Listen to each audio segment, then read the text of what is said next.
Okay, I'll go ahead and start. So first of all, I want to thank everybody for being present today. My name is Bram Visser. I am a PhD candidate at the VUB Chair in Surveillance Studies. The chair is coordinated by Professor Rosamunde van Brakel. And this panel discussion is part of our seminar series where we invite an interdisciplinary selection of scholars to speak on a variety of issues related to surveillance. More information and future programming can be found on our website. Posted in the chat. Today, I'm happy to have gathered 4 researchers with different backgrounds who in their own way are all working either directly or indirectly on this common theme of mediated visibility and police legitimacy.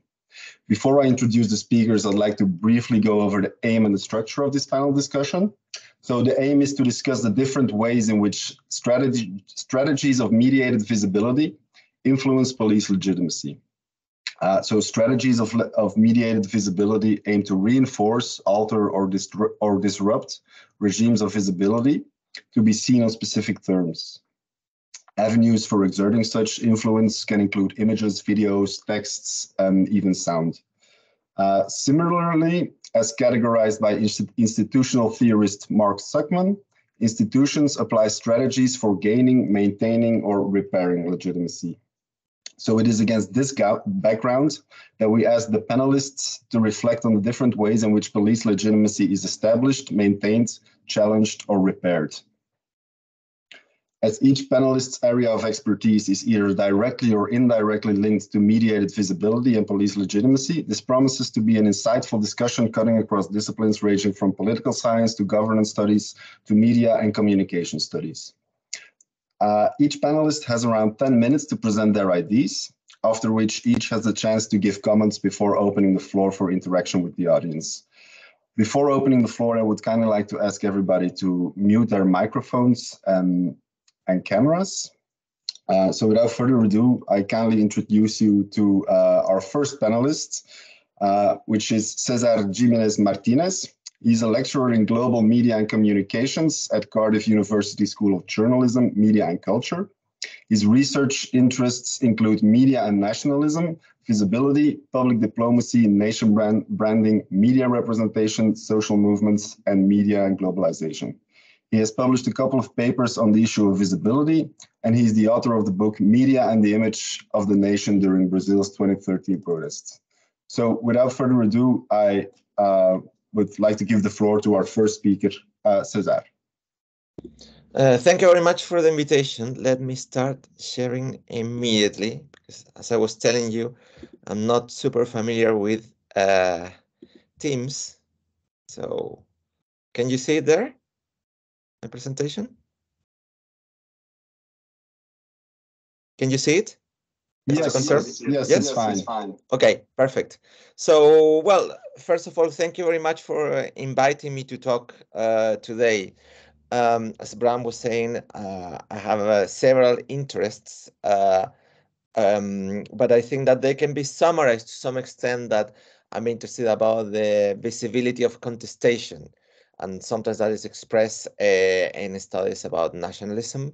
Sometimes that is expressed through globalization, but also sometimes much more directly in studies about protest movements. So I wanted to talk a little bit about some thoughts about the topic, about the police, but also wanted to try to share some ideas about visibility, and I do that because it's a concept that I've been thinking a little bit about lately, and I've also been writing about, and I feel that quite often there is not necessarily an agreement of what we are talking when we're talking about visibility. So let me see. Okay, so the first thing is that I think that from a conceptual perspective, and I'm going to give you like a little bit of a theoretical framework of what I understand as visibility, is that visibility is not the same as visuality. Okay? So when we're talking about visuality, I'm talking much more about images understood in their visual, concrete sense. Okay? Visuality overlaps with visibility, but my understanding of visibility is that it goes beyond the visual. Okay? So when we're talking about visibility, we're talking about a political, aesthetic, or technological field where, as sociologist Andrea Brigenti has said, power is produced and contested through forms of noticing, managing attention, and determining the significance of events and subjects. So they are the things that capture our attention and how they are constructed and how they are managed. And those can be images, understood like the visual sense, but it can be text, can be audios, can be different forms of communication. Also, when we're talking about visibility, we're not talking about something that happens naturally or spontaneously, okay? But we're talking about processes between actors. So there are actors with unequal material and symbolic resources. That can be the state, can be corporations, can be lone individuals, can be NGOs, and so on, that basically they're struggling, trying to make or prevent something to become public, okay? So this is basically what we're talking about visibility, this field of power in which there are continuous struggles to make something public or not. And visibility, it's originally situated historically, but over time in the last few centuries, it's become more and more entitled with different forms of media, be the telegraph, be newspapers, radio, television, and in the last few decades, digital media. So basically, we can see, hear, and read things that happen beyond the here and now. Okay?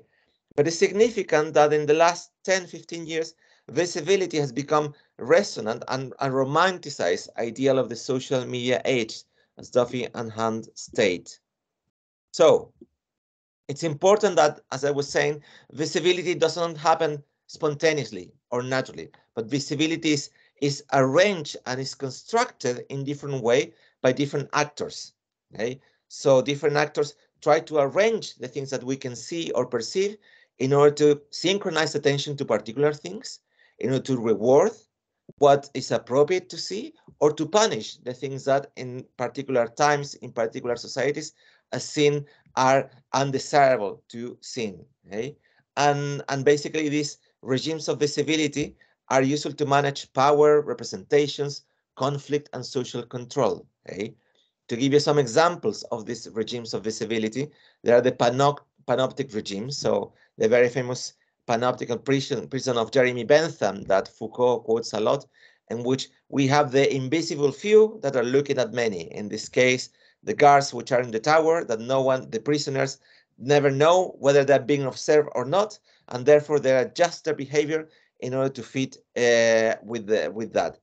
But also there are synoptic regimes in which we have the invisible many. That was the time of conversation about the mass that can see the few, and those were politicians, celebrities, or criminals. In that case, there was a reverse of a regime of visibility. Some theories talk that now we're in a time of post-panoptic regimes. Okay, so basically we don't have only the gaze of the state, but actually we have the gaze of platforms, corporations, and so on. That surveillance is not only looking at our direct behaviors, but also there's a lot of data gathering. Okay? And also the information that is gathering is not only to categorize our behaviors, as it used to be in the past, but predict also our behaviors.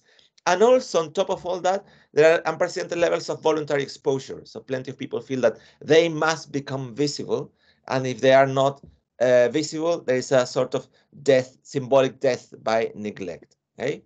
And this is the last kind of like theoretical point that I want to make.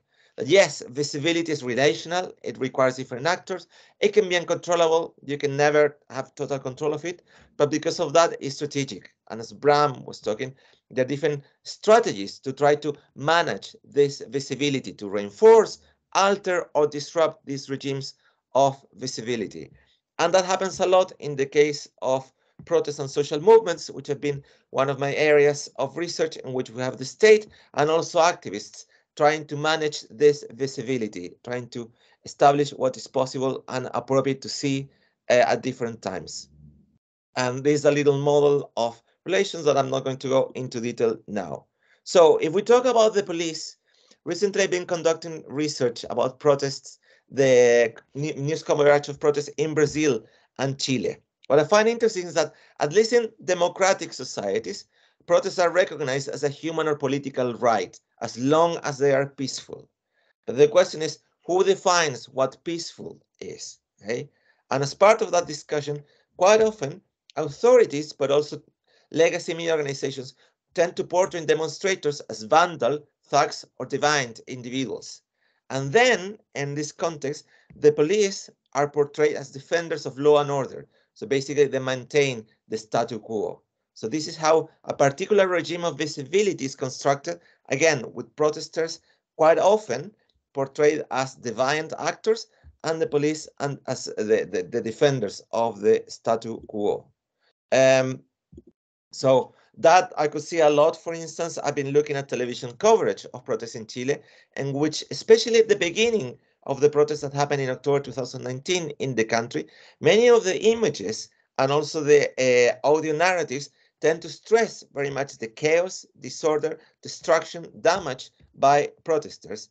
And in that context, the narrative situated the police like the force of good that was going to prevent these two things to get out of control. And following a little bit of what was suggested by the organizer, how was maintained the regime? Again, it was through a mixture of visual representations, but also audio, in which quite often you could see that it was very interesting to see how, especially at the beginning of the protest, journalists used to be embedded with the police. So they were following them. They were following either army cars or the police cars in order to narrate the disorder in different cities across Chile in this case.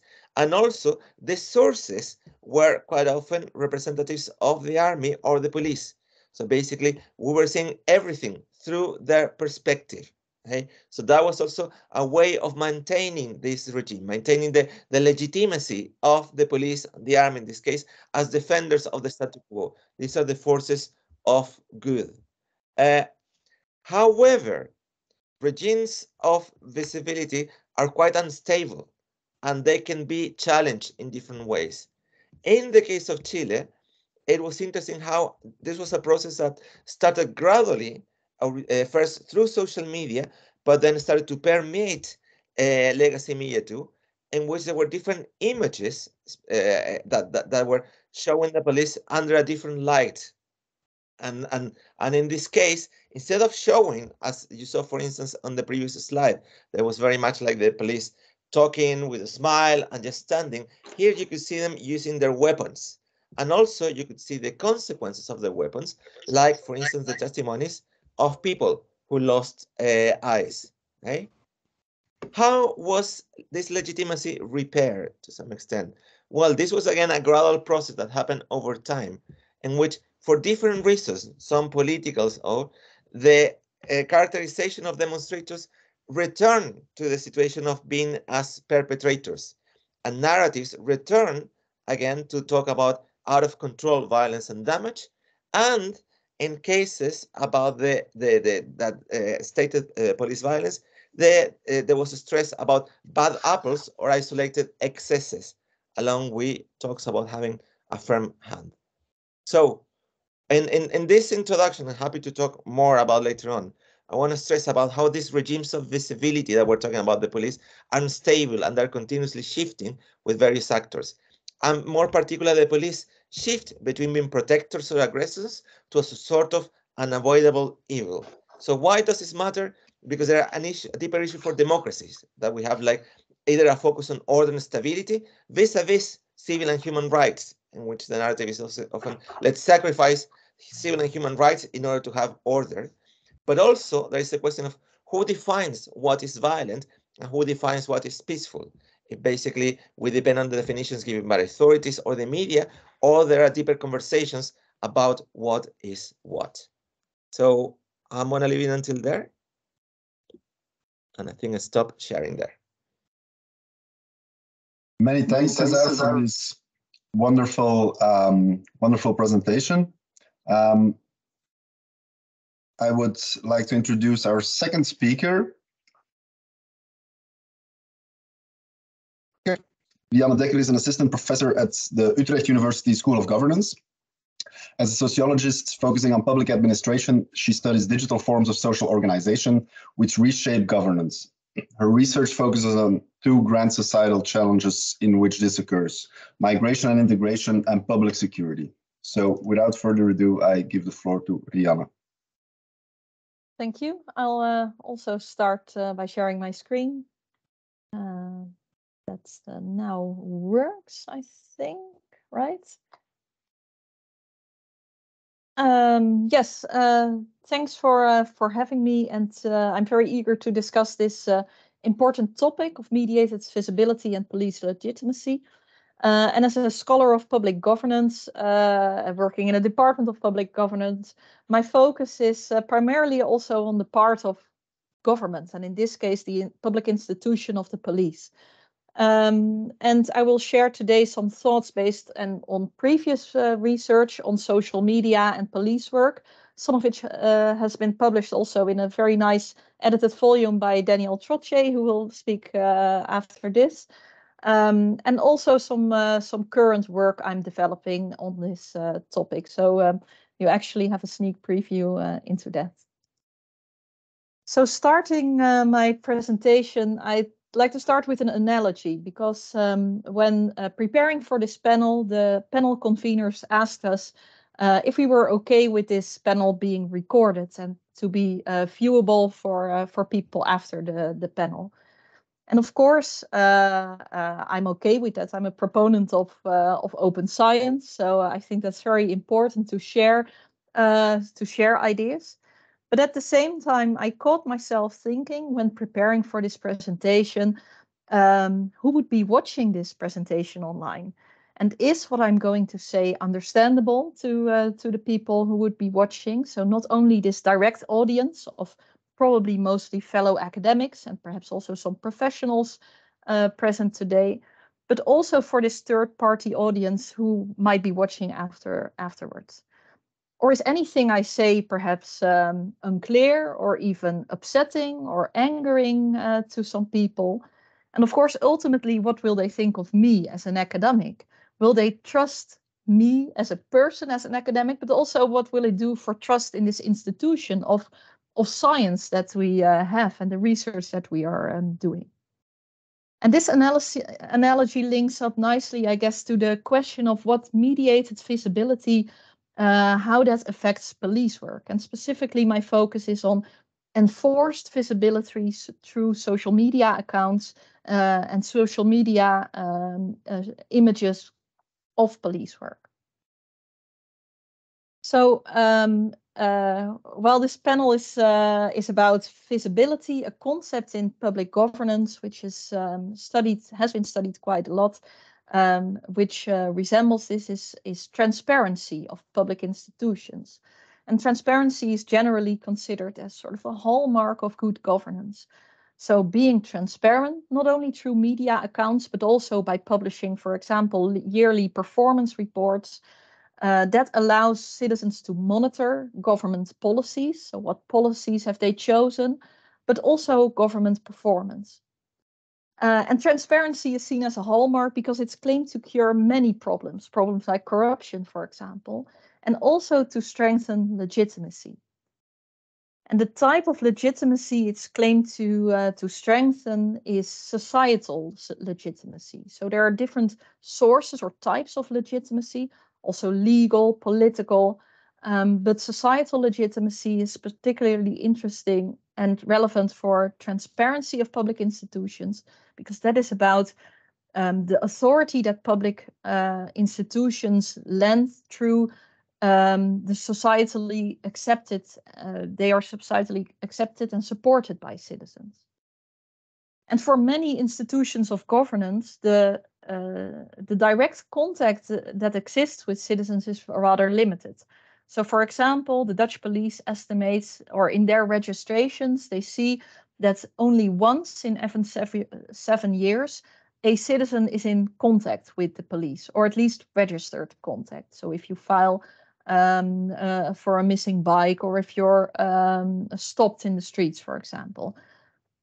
So the public, or the view and the assessment of this institution of the police, most citizens gain through mediated reports on the police. And one of these reports is sort of also built bottom up by citizens making their own images and videos of police activity in the street. And this has existed historically for decades. So, for example, accounts of cop watching as a political act. For example, the Black Panther patrols.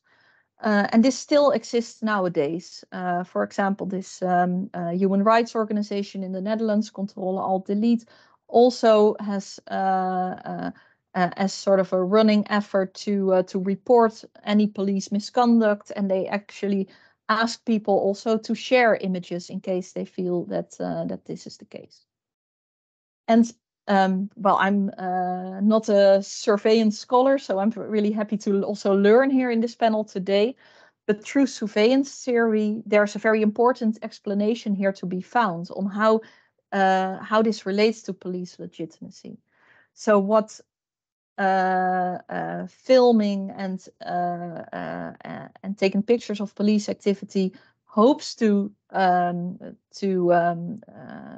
generate, of course, is to gain transparency, thereby accountability, sanctions for police misconduct, and then enforcement of professional norms. So either restoring the current norms or even trying to incite change of policies. So in this really sort of simple visualization I made, sort of the hope and the claim is that through enforced transparency or visibility of police action, police legitimacy will first take a hit, but then it can also be restored once the police takes it seriously in case of change, when change is needed. Well, the argument I'd like to raise today in this panel is that, in my view, today there is a larger diversity of aims by which transparency of police activity is enforced. We see so the amount and the types of cameras and private ways to monitor police performance have increased enormously through the omnipresence of smartphones, dash cams, private cameras everywhere. And also filming is no longer, by this presence of cameras, not only a deliberate political act, but there's also other reasons for this. Sort of entertainment, provocation. We see different types of instances in which police are filmed and images are being shared and opened up to a larger audience of people. So here's where the title of my presentation of Argos Panoptes comes in. So this Greek giant, hundreds of eyes all over his body, no two eyes sleeping at the same time, and this links up nicely to the concept of a monetary democracy or an ocular democracy, where the public eye or eyes in this instance is scrutinizing the power of government and thereby also sort of steering the way in which governance performs. However, I believe that today there's not one political act or no singular political acts in which this visibility steers police action, but there's actually a multiplicity of images of police work shared, positive, negative, everything in between, and also with different aims, not only political activism. Of course, some of them are also enhanced through the logic of social media. They are prioritized through the algorithms because they are able to retain user attention and gain online traction. So this enforces also some types of visibility of police action. If the policeman is just standing in the streets, there's nothing to it, or it doesn't bring any reward to users to post this on social media. But in other instances, there is. So, and this is my final slide in the presentation. What I'm trying to pursue in the next steps of research is to see what police perceptions of this public gaze are reflected in their diverse strategies to manage legitimacy. And in some cases we see, and this is also what is hoped for in these political acts of surveillance to trying to prevent police misconduct, is that there is a hope that the police will move along with the criticism that is voiced in this visibility. For example, a change of policy, a change of performance, but also sanctions towards individual police officers or public apologies. And this happens. So, for example, this news article on the right of the screen states that there's again excuses being made for racism within the police in Rotterdam. But dependent on how police view these images and the audiences behind it, I also encountered instances of moving away of criticism, avoiding scrutiny, and instances of moving against it. So, for example, claims that the narrative or what is visible is not a complete image, the sharing of a counter narrative, or even counter images. So, for example, again, I live in Rotterdam, so therefore a lot of examples from Rotterdam. But in case of a protest in Rotterdam, there was sort of shared police images of police violence in this protest. And after images were shared on social media, the police actually released its own drone images to claim that they weren't the ones starting the violence. So apart from the question, what does this actually do for police legitimacy? I'm also interested, I'm primarily interested in the question, who do the police think is this third party audience who watches them through social media, and what claim to legitimacy does this audience have? So thank you. There's a bit more to learn about this already in the publications, which I share here. Thank you very much, Rianne. That was very interesting. So with this, we are already looking forward to our last panelist, who is Daniel Trottier. He's an associate professor at the Department of Media at University of Rotterdam. His current research considers the use of digital media for the purposes of scrutiny, denunciation, and shaming. Daniel is the PI of a 5-year NWO-funded project on this topic entitled Digital Vigilantism, Mapping the Terrain and Assessing Societal Impacts. So without further ado, I give the floor to Daniel. Thank you, Don. I'm just sharing my screen now, which I hope you can see. I'm quite happy to be on this panel and to pick up on the points that have already been raised. So in my research, as Pam just mentioned, I tend to focus on the media side of things, especially the role of digital media. And what I want to present now will be largely speculative, but I believe it's difficult to talk about and to think about police legitimacy these days without thinking about political and cultural polarization. So that's the case that I also want to focus on. And here I would envision polarization as a manner of mapping social grievances onto, for example, a binary. So in other words, recognizing certain cultural fault lines. And, depending on what jurisdiction or what country you're looking at, you can recognize this as a global phenomenon. And I think just to Rianne's point about sort of the multiplicity of voices, I think we can recognize that even if there are more than two accounts of, in this case, police legitimacy, or even if there's two sort of ways of running a country or whatever, you can recognize a sort of infighting within certain factions, and you can entertain a more nuanced understanding of, for example, ideology, but still quite easily, especially in terms of highly mediated accounts of any sort of event, you can still fall back on these sort of, in the US, red state, blue state dichotomies. And I see that kind of creeping into virtually every country that I study in my research. So within the context of COVID-19, mapping the practice of wearing a mask or not wearing a mask, trusting the vaccines and not trusting the vaccines. These cases and these sort of struggles tend to kind of stack on top of each other.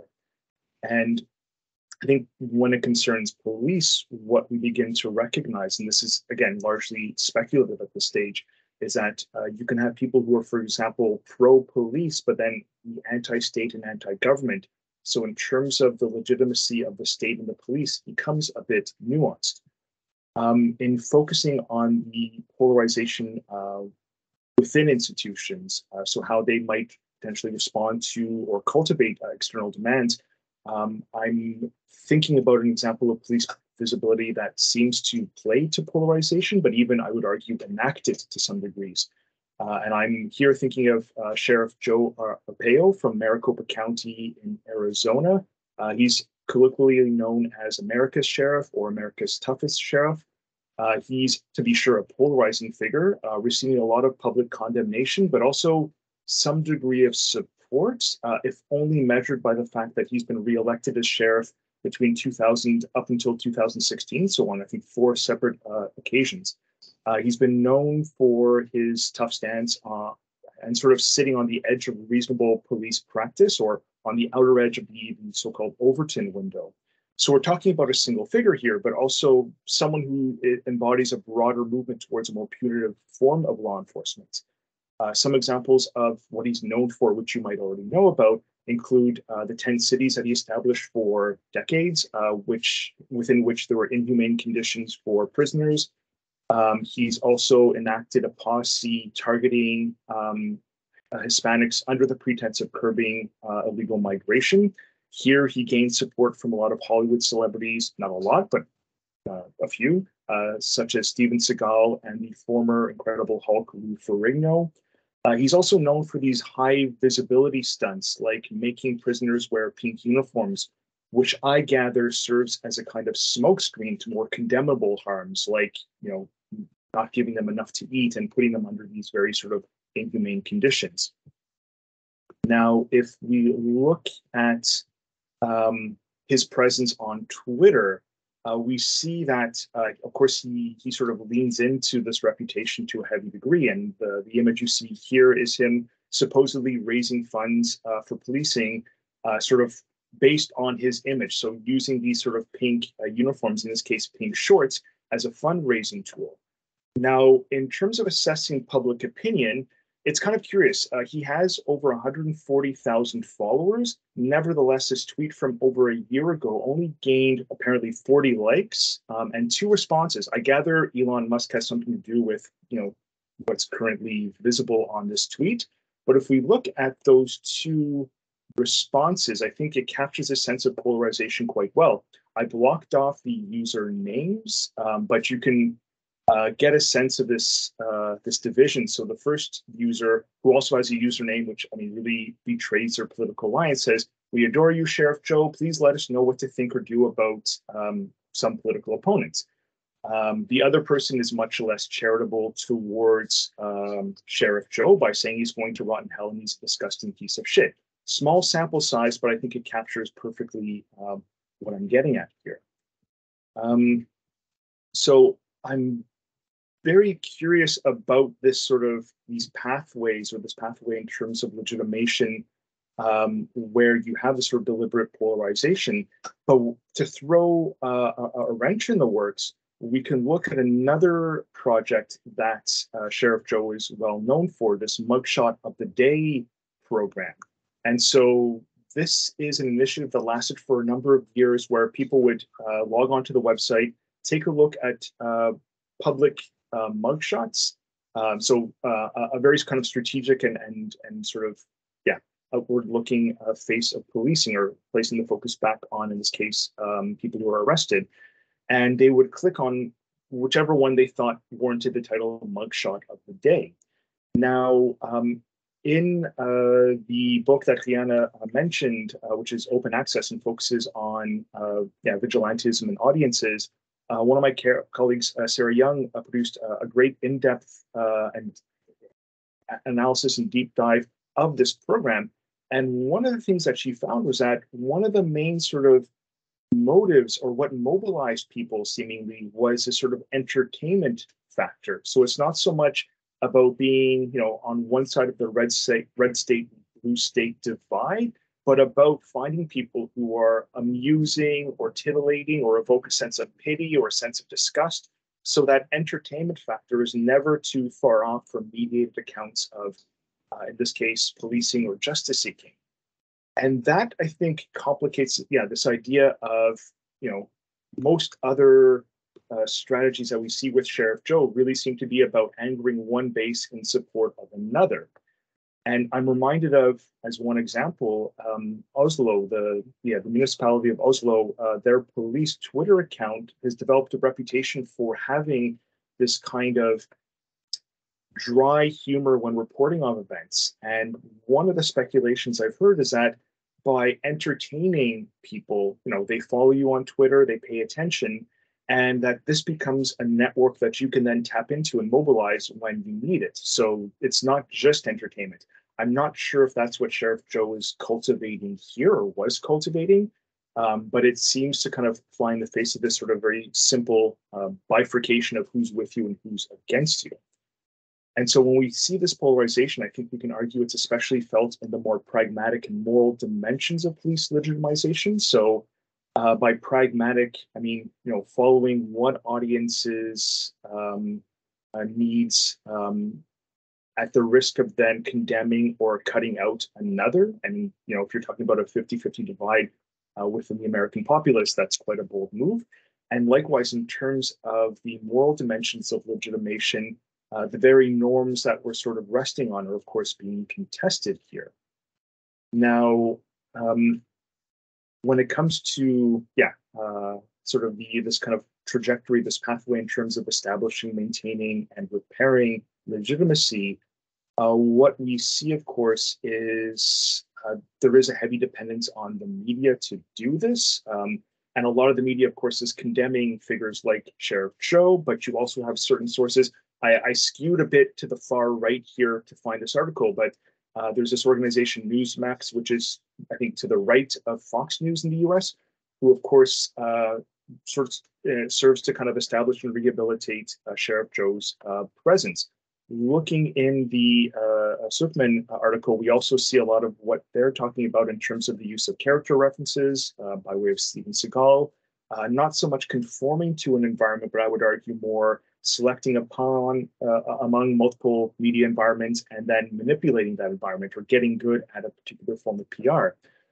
In terms of how this legitimacy is maintained, there seems to be a steady stream of new stunts, especially when Sheriff Joe was sort of ascending to this role, of course, provoking very polarized responses from different audiences. So simultaneously aggravating and placating your citizens.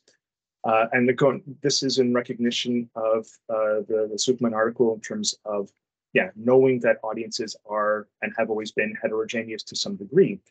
In terms of how this is challenged, I want to maybe step back and also then focus on what we identify as a social psychological component. So the idea of how, in this case, media users are processing police work through social media, stepping away from Arizona to my hometown of Montreal and recognizing that we can almost see dual pathways in terms of how police legitimacy is challenged.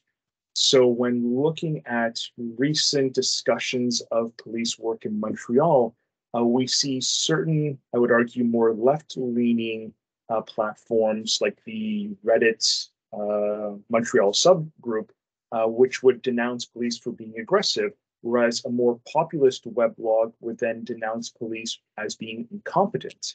So you have, simultaneous forms of challenging, but when it comes to how the police will respond to these, it might be, more straightforward, more advantageous to kind of cultivate a response to this notion of being incompetent, saying, we need better training, we need greater funds. So in terms of how police legitimacy is then repaired, if we look at the Joe Arpaio solution, it seems to be more a matter of aligning with one pole, aligning with one sort of one half of the population, regardless of what the other half thinks. And again, if we see the role that certain media platforms, and not just digital media, but even today, the role that tabloids play in rehabilitating this reputation, it seems like this is shared work. But I can also imagine that many jurisdictions look at an example like Sheriff Joe and is sort of the long shadow that he's cast over police work, certainly in the US, and might see this as an example of what not to do. And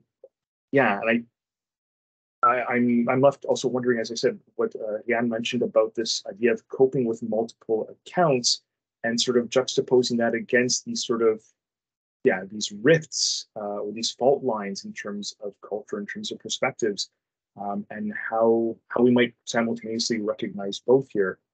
In the interest of time, I'll stop now, and I'm looking forward to the discussion.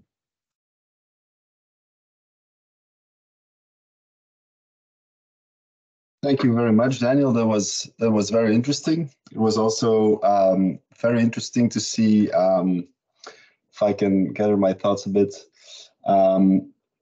difference between the different perspectives, globally speaking. As Rianne mentioned, that's the possibility of the surveillance aspect could have an effect on the disciplining of the actors. And then we see in the US that this visibility arguably linked to how the voting system is set up, that they entirely change the way these strategies of visibility are enacted, so that they can get away with bolder moves, so to speak, because they only have to get the support of 50% of the population, which is really interesting. So maybe perspective, how would you reflect on this finding?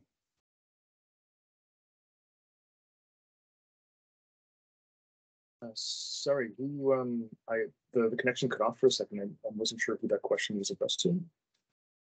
It was addressed to César. Okay, yeah, I had the same issue with Daniel. So I think that the issue of surveillance and reversing the gaze is very, very interesting, as Rianne and Daniel were talking about. And I think that there's a point that Daniel emphasized a lot, which I think is very important to also take into account, which is like all these strategies of visibility are socially situated. So I think what should not make universal claims necessarily, because we can have different perspectives, outcomes, effects depending on societies, and also that they are temporal. So I definitely can see how reversing the gaze can have at least a temporal effect in disciplining some of the actors.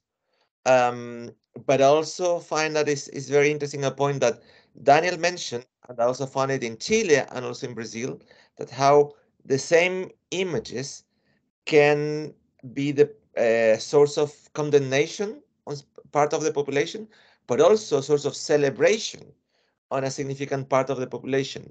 So there are images of police brutality, for instance, that I've seen in South America, that for some people are like, this is evidence of why we need to change the police, or this is evidence of how the state is abusing us. While for a significant part of the population, like, no, they are doing this because the people that you're seeing beaten are the bad guys. So they were looking for this to happen. Okay? And the only way to keep order is responding with a firm hand. So I think that there is definitely an ambivalence and visibility in both ways. There is ambivalence in how the police present themselves. So I found, like in the case of Brazil, also very interesting how sometimes their Instagram, when there are middle class protests, they tend to post photographs of them with families, hugging them and showing how they're protecting the people. But again, those same images of a peaceful, very nice police can also be read in different ways, either as evidence that, yes, the police are part of us and they're the good ones, or another part of the population reads them like, this is just PR, this is just a lie, and they're trying to conceal something. So basically, in a nutshell, I see that surveillance, like many other acts of visibility, are essentially ambivalent. And they need to be seen in regards with the context and also in regards with the different interpretations that they can produce.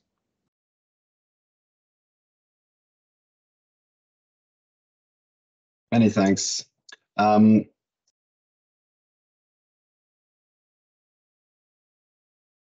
I think it also it touches on what. Let me just quickly gather my thoughts on. Or if any of the other participants wishes to react to each other's presentation or César's comments, feel free to do so. While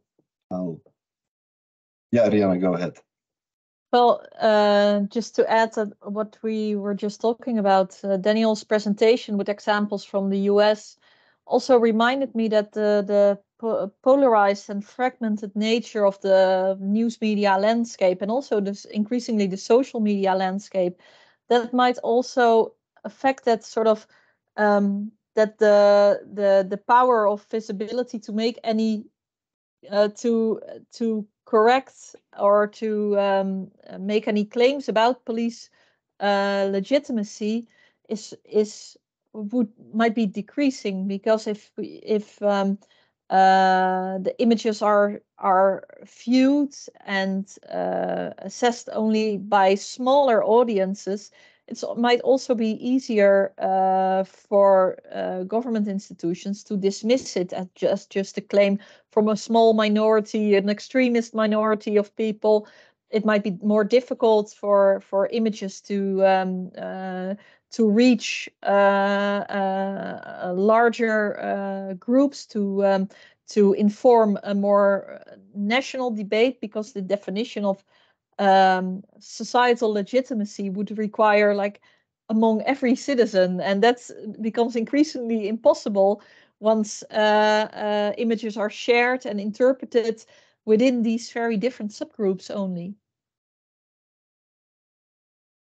I'm not sure if that makes sense or sparks any follow-up. Yeah, it does. Thank you for those comments. Can I add a little thing to your thought, Rianne, that I find it very, yeah, I agree with you that there's one thing that I would add. I am not sure I would say that the power of visibility is decreasing, but I would say, and I'm quoting Roger Silverstone, that once said that visibility is just the beginning. So I think that there is also like very much an aspiration that just by showing something, we're going to produce social change. And I would say that showing things is important, but we should not transform the showing into the end goal. So the putting an image out there should be a means to something rather than the end of the actions. And I've noticed that in my research, sometimes with activists or social movements, I've noticed that more and more, some of them are much more concerned with producing the image rather than thinking of the image as a means to produce a broader structural change. So I think that there is a risk there that I've noticed. Absolutely. And there's also one of the vulnerabilities here is as soon as you release that footage, whether you're talking about an activist or a police on their Twitter account, from what you both mentioned, there also is a sort of, you're giving up control over how that image is going to be interpreted and what will happen from that. And there's many such cases of both police and activists and civilians losing that sense of agency. I think just building on this notion of what can happen from surveillance, I like how Rianne mentions this sort of balancing out of legitimacy. I think that's something we might reasonably expect. I also see this kind of running parallel with the kind of balancing out of the asymmetrical relations of control and visibility. So we can talk about these initiatives where citizens or civilians are temporarily empowered, but there are, of course, hard limits to bottom-up scrutiny. So the idea of taking something like Google Glass or Steve Mann's sort of original contraptions and entering in airports, and as a white male, it's already going to be hard enough. Anybody else, it's going to end immediately. And so the idea that this kind of increased visibility of policing is, of course, met with new technical solutions in terms of deactivating cameras and phones remotely, met with new legal responses, also met with, like anybody, if a police officer sees someone waving their phone like this, it's seen as an act of aggression. And in terms of their own discretion, they will likely respond accordingly. So it's both in terms of at the scale of any individual case, but also in terms of that broader sense-making of seemingly empowered civilians. It's very much a dynamic process. Yeah, I think you could almost say that there could be too little visibility and transparency in cases like you just stated, where visibility is prohibited or prevented. But it can also be sort of drowned into sort of radical transparency, where anything is public, and at the same time nothing really sort of affects the legitimacy of public institutions anymore, because there's just too much, and any criticism will drown in this sea. So yeah.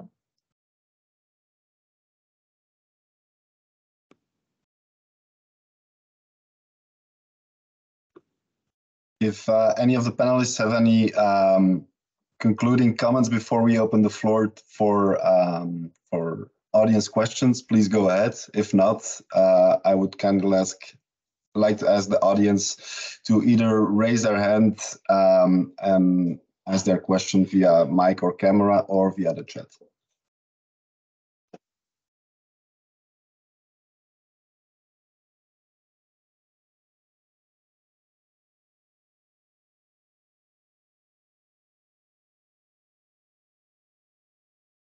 Let's allow a bit of time to think.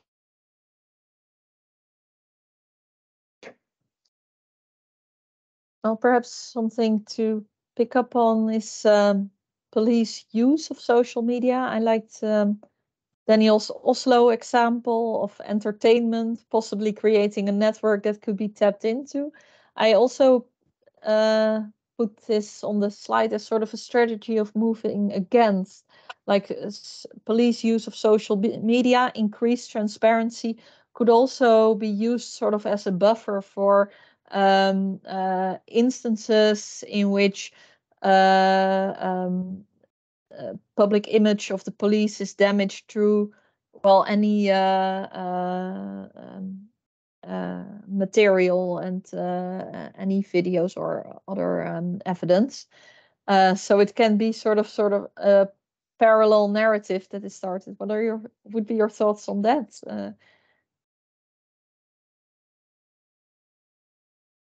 Yeah, I think there's definitely a sense of using these images of, for example, police, with a puppy or with a small child as a sort of defense mechanism against condemnations via footage of police abuse. And I can imagine that those, just as you were all mentioning, there's going to be either a charitable or an uncharitable interpretation of that footage, such that I'm curious about how effective that'll be in this case for the police.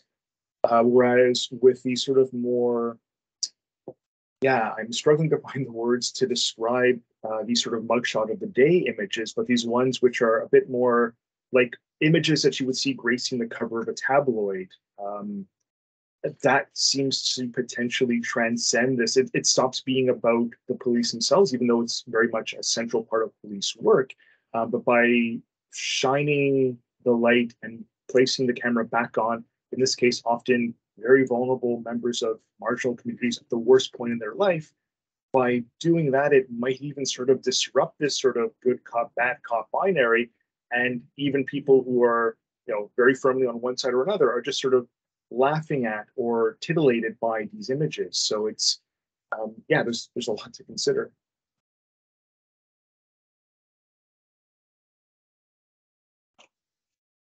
Yeah, I think this ties well to the question. Maisha Storbeck is asking in the chat, what do you think of Wilson and Cerisier questioning whether surveillance can be rendered powerless through its overwhelming volume of content? Yeah, I think that's sort of the argument I was just making, like footage and images drowning once they're in just this large sea or ocean of others. So in the case of radical transparency, then and she phrases it much more nicely than I do. So it's rendered powerless then in this volume of content. Yeah, so I think that's I would very much agree with that. I think it's important perhaps also to reverse the question. In terms of like thinking not so much of like, because if we said like surveillance can be rendered powerless, we assume that it was powerful, but in some, for whatever factor, that it's losing that. I find much more interesting to think the other way around. Why certain images become so powerful or iconic? Like, for instance, to mention a case that most of us must be familiar with. When I think of the murder of George Floyd in the United States, I find that a very interesting case because it was not the first time that something like that had happened. It was not the first time that something like that had been captured on camera. It was not the first time that something like that had been associated with Black Lives Matter. There had been other murders that African Americans were well aware of that. But there was something that made that particular footage that triggers something broader that existed before. That was already there, but it took it to a different level and it reached other audiences. I've heard different explanations. Could it be that because of COVID, many people were in lockdown consuming media? It could be. Could be that because it was particularly horrific, what was captured. I don't know exactly, but I think that it's important to look at things from a different perspective too. So what makes that certain acts of surveillance become iconic or become much more effective if we look at it from the perspective of change? Because maybe if we look at numbers, maybe the majority of them we could say they're powerless. Nothing happens with them, but there are specific times in which some of them trigger something. I completely agree. And I think if you look at George Floyd, it's hard to deny that that the public response and the public condemnation was built upon Ferguson and many other, like the long lists of cases. But somehow I think, and again, this is purely speculative, but when you look at how we talk about George Floyd, the only sort of comparison that has that same sort of magnitude or was spoken about in the same breath is Rodney King, which was, 30 years prior. So I think that's something we can speculate about. I find with this idea of how like images kind of being buried in this volume, I feel this taps into this kind of presumption, whether we're talking about the police or talking about, online justice seeking or any sort of attempt at virality, like the claim, oh, like if someone's being abusive on a train, we're going to record them and we're going to make them famous. That's quite a presumption. And I think anybody who, for example, is in marketing would look at that and say, yeah, good luck. It's not actually that easy. And if you're looking at these cases, so many of them just generate this kind of meager amount of visibility, a meager impact, which can, of course, still be enough to ruin someone's career, ruin someone's life. But if we see that America's sheriff can barely get 45 likes 1 year after posting this tweet with him wearing these pink shorts, and again, Twitter itself is an unstable platform, obviously, but that's also a factor. You have to be very nomadic with the platforms you depend upon for these civic practices. Yeah, and this is so. And the question, why do these images become so visible, and why do these catch on? And sort of not to deny the horrendous nature of these images, but I don't think it's necessarily about the intrinsic characteristics of this event. But what I've seen in my PhD research, my dissertation was about media reports on immigration and how these affect immigration policies. And in this debate, you also see that there are some very personal stories of immigrants are in some instances also able to enforce a policy change or a change in a way how borders are controlled, for example.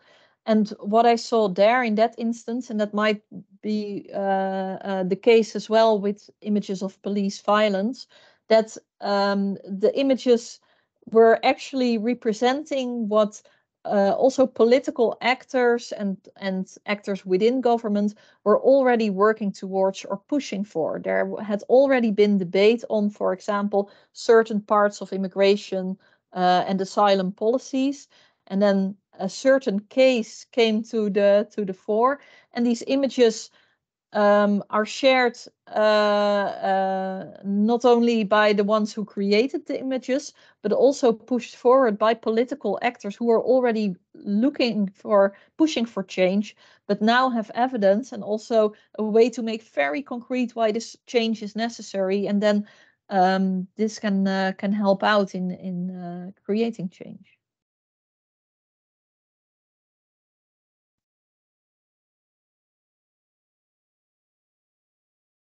There's a general remark in the chat, which is interesting. HG says, for anyone wanting to respond to social media output by the police services, they should have the option to remain anonymous, which is an interesting case for view from the standpoint of visibility. What would be your reactions to that?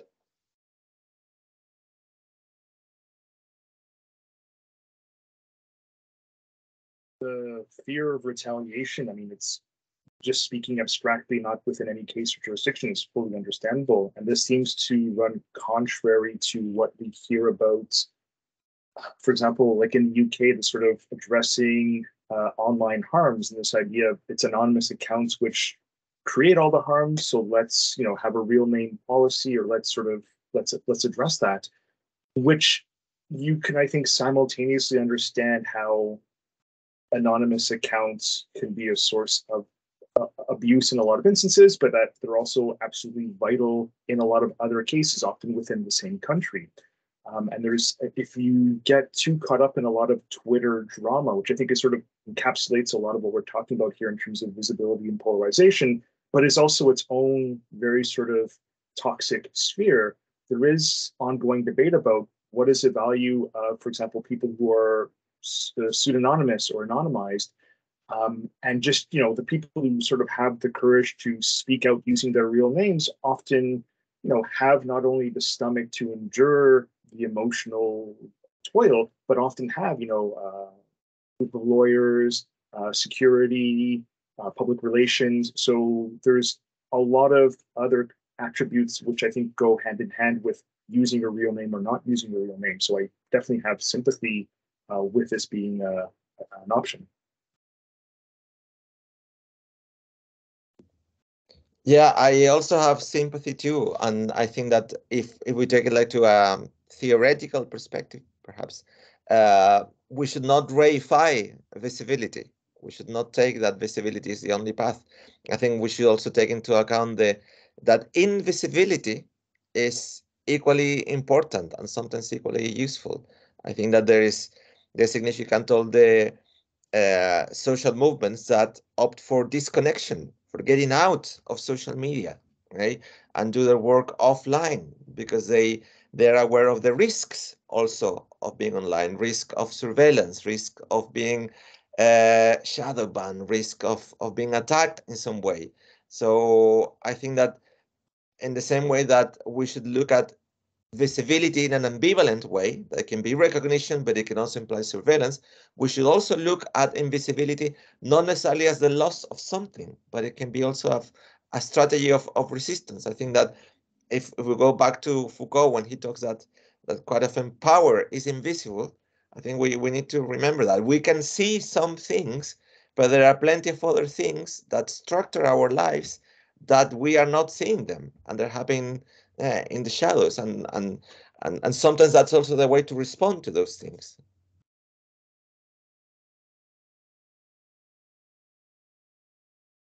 Yeah, and at the same time, I know that also police social media accounts, they require a lot of capacity also to manage and direct people's requests in any way. And then in that case, it's really helpful that people aren't anonymous, to refer them to the right desk. So, for example, if you want to file a complaint, or you have there's a missing person or anyone, so to sort of sift out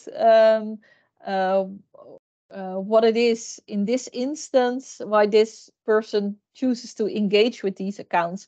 It's also for a part, it's web care, but it's also for political aims. It's very diverse, and for some, I can imagine that option to remain anonymous is really important, but also for other services, actually, the need to be recognized as being you and is really important. So, sort of on the fence about this. I see a raised hand in the chat. Then ask your question. Yeah, thanks. Thanks for some great papers. Really, really interesting. And this I'm just going to pick up on a point from Daniel, but it's open to everybody really. And it's this idea of humor, and I think it's really interesting. And humor as a form of engagement. The Oslo example, and presumably, the pink shorts are being humorous or embarrassing, and that's the kind of driver there. But it also makes me think about the kind of engagement and how it works. And there's a deep fascination with all things criminal. There's podcasts, Netflix, they're everywhere. Everybody's listening to them, everybody's getting engaged with them. And I'm just wondering, in any of your work, has anybody come across the kind of amateur sleuth and how they're getting involved or engaging or becoming visible in some of these kind of communications, and indeed the legitimacy of some of the processes that are playing out in a kind of a criminal setting?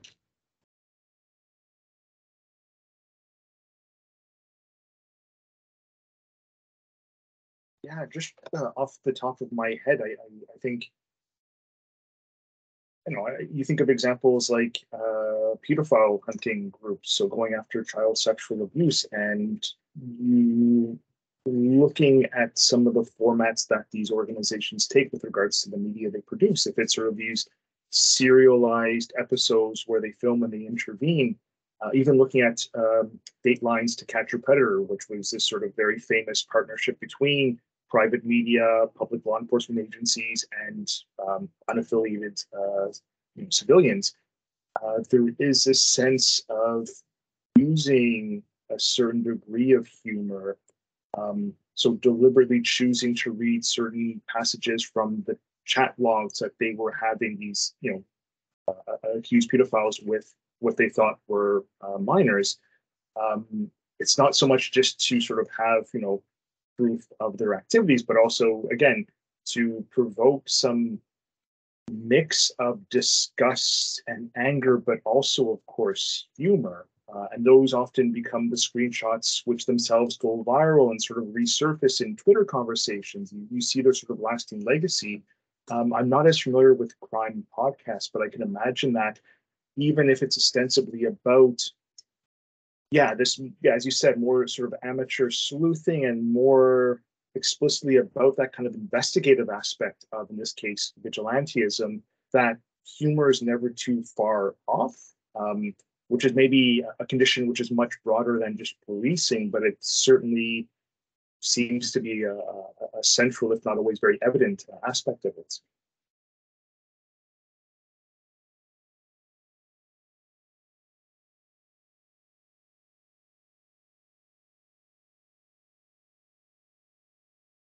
There's another comment by Will Andrews regarding the previous topic of anonymization. He mentions that research in the UK found that public often assume they are anonymous when replying to police via direct messages on social media. And then there's another question from Maisa. She says, thank you. I find the ways the police response to these acts of visibility and surveillance really intriguing. Could you elaborate on this? Are there different responses depending on the context as well? For example, camera confiscation, or in turn accommodating to camera-friendly behavior? Yeah, I think I can make a start in answering this question. Yeah, I'm sort of the current sort of typology I'm working with to recognize this different acts to respond to visibility consist of these acts of moving with, moving along, or moving against surveillance.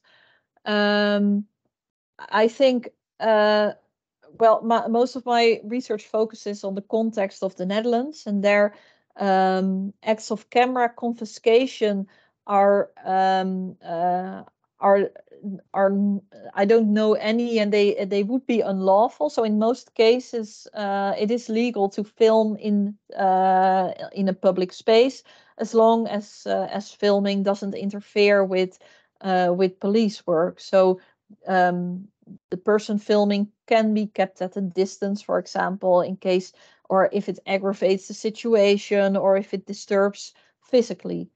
But we did find instances, and we have in ongoing research, also some reports from police officials finding it, experiencing it as unpleasant. They feel this accountability pressure also in the act, and also, for example, turning their backs towards cameras in a way to prevent close-up imaging of the work that they're doing. So there is some avoidance of scrutiny through cameras, and also it is something that's addressed in police training, for example. So to what extent are people allowed to film, but also how are you able to respond professionally and work within this new sort of very public environment in a new sense of the word. Yes, I would add that in the case what I've noticed in South America is quite similar to what Rianne is saying. So probably we could use the same typology. So if I look at, like, in terms of examples, there are cases, like if we think of surveillance not as something new that happens only with digital media, but we look at it in a longer historical terms, yes, we can think of cases in which foreign correspondents during the dictatorship in Chile, for instance, the police put the hand on their photographic cameras or the television cameras, so that was a way of stopping there. That has become more difficult when you have like dozens or sometimes hundreds of phones recording you. So that's a strategy that is not as effective. But I've noticed that there's sometimes an approach of trying to repurpose or respond images that are in circulation. That can be a way of saying that image that you saw is distorted or doesn't tell you the whole truth, or is just a part of the story. And sometimes there is a response through images trying to release alternative footage or things that are supposedly the truth. I think that lately what I've seen is that something that emerged in television in the Second Iraq War, a lot of the embedding journalists, and I've seen that even in the case of social movement or protests. So giving legacy media the promise of access and exclusive as long as you are with me all the time. And even though they are not necessarily applying direct censorship, inevitably there's a way of like, I'm directing you and you're getting my frame, my version of the narrative. And on top of that, I've seen more and more police carrying their own cameras. So they also become producers of images, and sometimes those images get released afterwards. Quite often they are used for surveillance purposes, but every now and then some of that footage can become public in order to, again, steer the frames or narrative in one way or another. Yeah, and I think that speaks exactly to the rise of body-worn cameras, which of course emerged with this context of visible images of police abuse. But you know, it's a silly point, but of course the cameras are facing outwards, so it's, you know, not just a matter of making policing more visible, we're making the social world and these encounters more visible as well. The only other point that I would want to add here, which I haven't been following this recently, so it goes back about 10 years, but I remember prior to the emergence of body-worn cameras, there was also some instances, I think in the UK and maybe elsewhere, where police might possibly use the criminalization of the photography of government buildings as a potential sign of terrorism to go after, for example, someone who's recording an interaction between police and a member of the public. If there happens to be a government building or a public building in the background, I don't have numbers in terms of the degree to which that's been enforced, but you can find just from a cursory research, like articles from the New York Times and Daily Mail, I believe, so take it with a grain of salt. But there was, again, as of 10 years ago, some speculation that that could be sort of one of the many sort of pathways of response. Yes, yeah, and I think sort of the question that Maisa poses, she asked whether these responses might be depending on the context. So that might be one, and my sort of hypothesis would be that it's also dependent on the perceptions of these police officials of who is watching, what are their claims to visibility, are they, what is their purpose of filming in this instance, what they anticipate in a way what the image will be and what it will be used for, and whether the image is a true representation of their work in their view, of course, or in a way distorting also this image. So that is something I'd really like to explore further in my research. Yeah.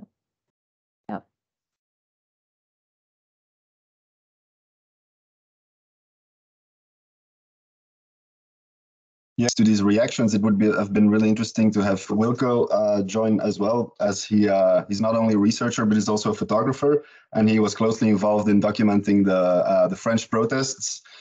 So yeah, maybe I can ask him for his thoughts later on this. I see there is another question in the chat.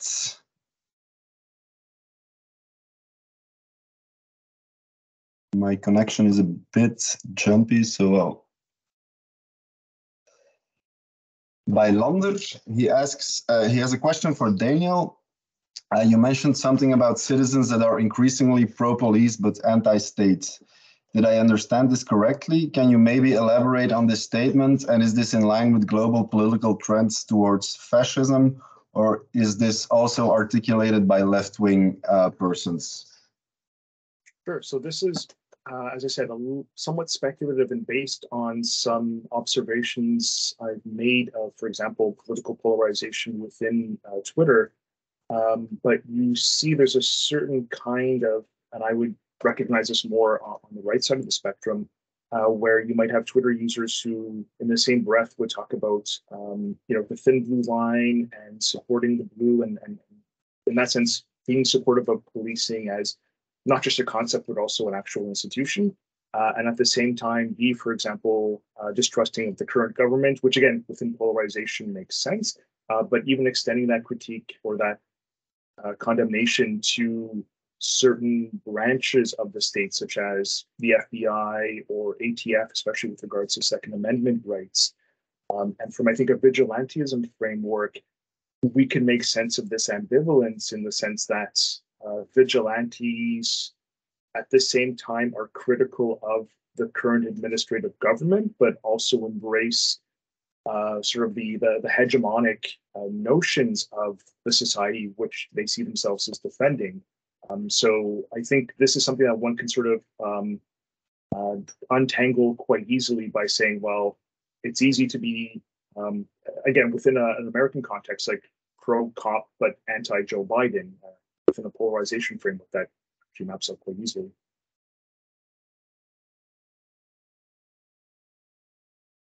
Yeah, I think in the European context, usually it was what I know of research of trust in public institution is that trust usually sort of goes hand in hand. So if you trust one institution of government, you're also trusting of the others.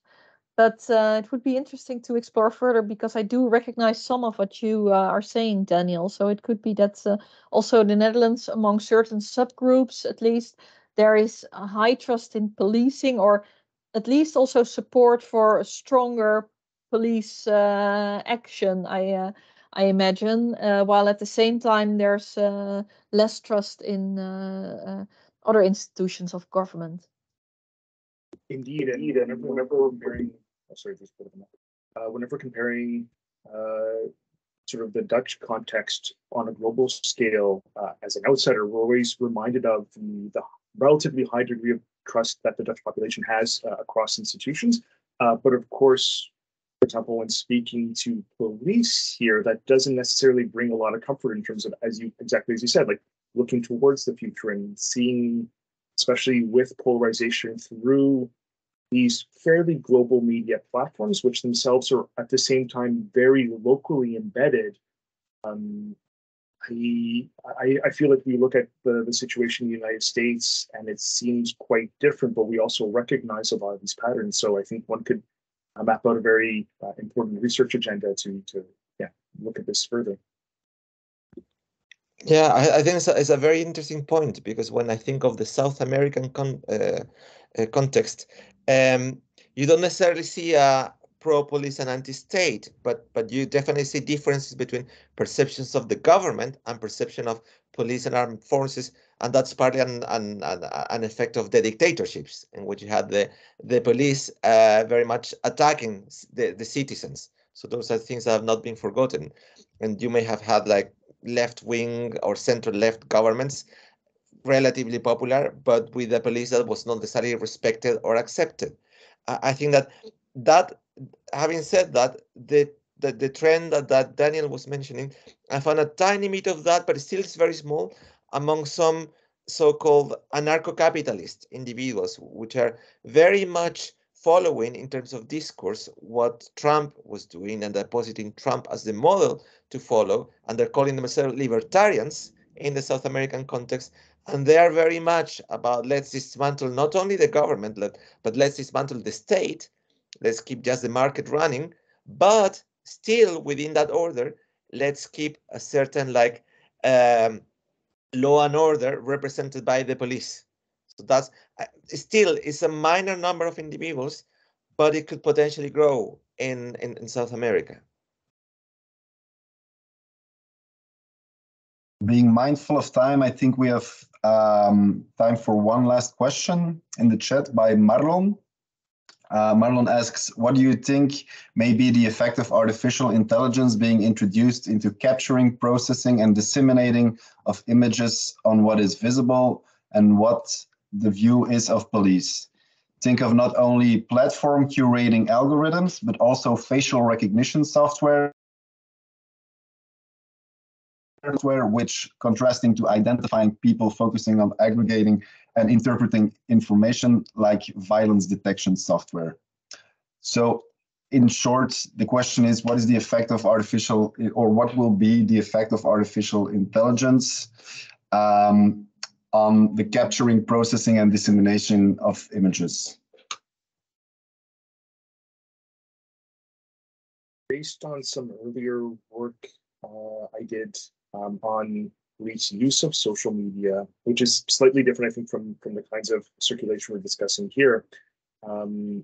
It seems that automation is often bookended by human intervention. So the automation is, first established and configured by humans with particular interests, and then calibrated as we proceed, and also interpreted by humans. So I'm always a bit skeptical in terms of seeing AI as the human stepping back. And I think, for example, with police as an institution, I would assume that they would very much, in as much as the police can, for example, intervene on, and if we're talking about how these images are sort of circulated and automated on Silicon Valley platforms, that's maybe beyond the reach of certain law enforcement agencies. But this maybe offers an opportunity to be a bit strategic in terms of playing to the algorithm, playing to this automation, while also stepping back and being able to say, well, we're not responsible for the viral shitstorm that emerged as a result. But that's speaking very abstractly and not really in a particular case. Yeah, what I know from there's of course a lot of public debate about what the effects of deep fakes of images on throughout. So not only on public image and assessment of police work, but all aspects in society. And I can imagine that an institution like the police is also concerned about what deep fakes could generate, what images of the police, how they might change. And on top of that, I think there will be also, with any image that is released, there will be more doubt about whether this will actually be true throughout. So whereas earlier, according to surveillance theory, for example, a video would be ultimate proof that this happened, it's now just an option that this happened when deepfakes and these technologies are becoming more sophisticated. So that also might decrease the value of visibility as a surveillance weapon of surveillance. I totally agree with Daniel and Rianne, especially the last point of how I don't see deepfakes necessarily as something that are going to manipulate people, but on the contrary, how much they're going to undermine trust and how much they're going to increase doubt towards images. In a similar vein to discussions that we have about fake news, I think potentially can deepen also those concerns. Okay, I think that is a good comment to conclude on. I think we're right on time. I want to thank all the panelists, Rianne, César, and Daniel, for being here and for their insightful comments and presentations. I would also like to thank the audience for their questions. I see that Katarina also shared a movie tip in the chat, a documentary, the connection of camera and gun, discussing the question of subjective perception and fallibility of humans, technology, and state citizens. So for those interested, feel free to have a look at that. So with this, I would like to conclude the panel discussion. Many thanks for being here, and I hope to see you all on either a next seminar or another cooperation. Many thanks. Bye. Thank you. Bye. Thank you.